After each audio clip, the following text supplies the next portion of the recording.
Jom tengok soalan ni. Soalan ini dari Kelantan 2024, kertas 2 soalan 4. So tajuk dia fungsi kuadratik.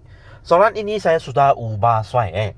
So diberitahu kami Raja menunjukkan graf fungsi kuadratik y sama fx dan y sama gx lah. So persamaan tu adalah ni. Saya mau guna biru persamaan ni. So kedua-dua fungsi kuadratik tu mempunyai paksi simetri yang sama. Okay. Dan bersentuh antara satu sama lain. Okay.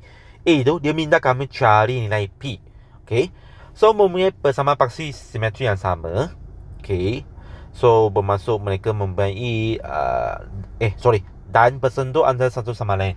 So bermaksud mereka mempunyai titik vertex yang sama. Okay. So sekarang kami mau buat penyempurnaan kuasa 2 lah. Okay. So kami tengok GX dahulu. So GX sama dengan negatif X square plus 4X plus 2Q. So this one kami faktorkan ni. Okay. Jadi something like this. Okay. Then continue. Pengen buat penyempurnaan kuasa 2. So this one X tolak 2 square tolak 4 plus 2Q. So kembangkan negatif X tolak ni plus 4 plus 2Q. Okay. So bermaksud persamaan paksi simetri dia adalah X sama 2. Okay. So sekarang kami tengok GX pula.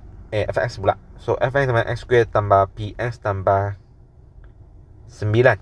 Okay. So sama juga. Jadi X tambah P per 2 square tolak P square per 4 plus 9. Okay. So bermaksud P per 2 sama dengan negatif 2. Okay.